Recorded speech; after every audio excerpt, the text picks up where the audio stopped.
San Antonio Spurs beat the Atlanta Hawks, and I just want to talk about the fact that the San Antonio Spurs are one player away from being truly a dangerous team. Like, just for example, I've been saying this that I feel like if they got Victor Wembanyama, even if they got themselves Scoot Henderson, they'd be fighting for a play-in spot next year.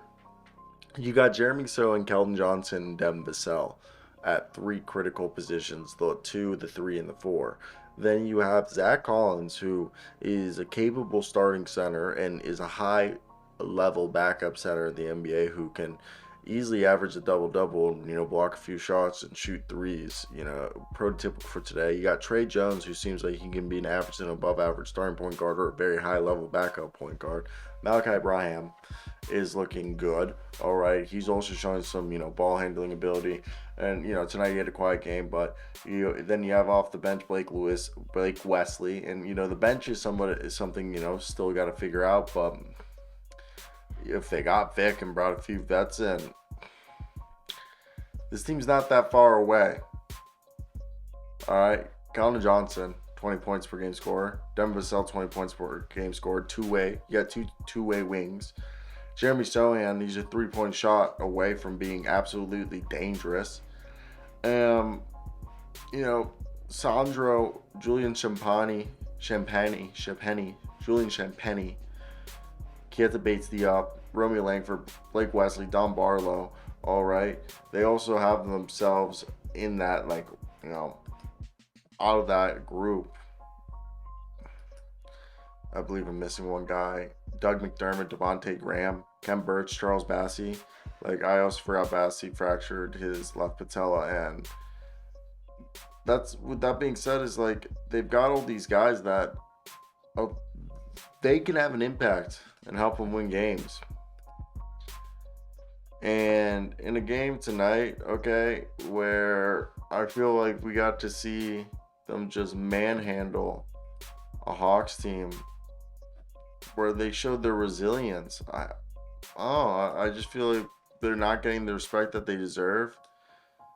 Not that they manhandled, but they came back from being down and they spoiled Dejounte Murray's homecoming.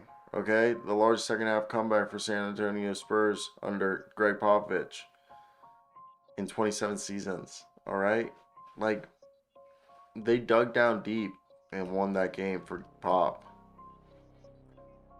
And I just think that just goes to show how much this team has to offer and how close they are to being really, really good. I want to hear your guys' thoughts. Are you guys on the same page as me, or is this just me? I don't know. It was fun. It's interesting to see, and I just think if they get Victor Wembanyama, just a player of that caliber on their team would be absolutely ridiculous. And I don't know how you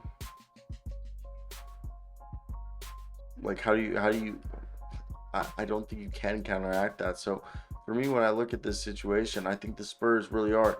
They have players they're already 5 or 6 guys deep. So you bring in I'm not saying they're contenders, but Victor Wembanyama just puts them in a scary position where you're just all right, we kind of gotta pay attention to this team because they can really make some noise, and they've done a good rebuild. They're building a team that's perfect to counteract the modern NBA. And I think that's just something that people are overlooking because it's the Spurs, okay? They're not the world's most exciting team. And I think Greg Popovich wants to set this team up so when he does retire, they're a powerhouse. And I just see they're not trying to truly tank. That's the interesting part about this, is that they're not really trying to tank.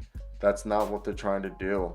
They just are playing their guys, and they win some games and they don't win some games. And for me, that's just something that I think is being overlooked as a whole. And this team is going to be scary. They're going to be hard to stop. They're going to be fun to watch. And with every game that passes, I just think it's going to happen. So I want to hear you guys' thoughts down below. We're on the way to 20,000 subscribers. Hit that like and subscribe button to help support the channel. But that's it for me, guys. But peace. Oh.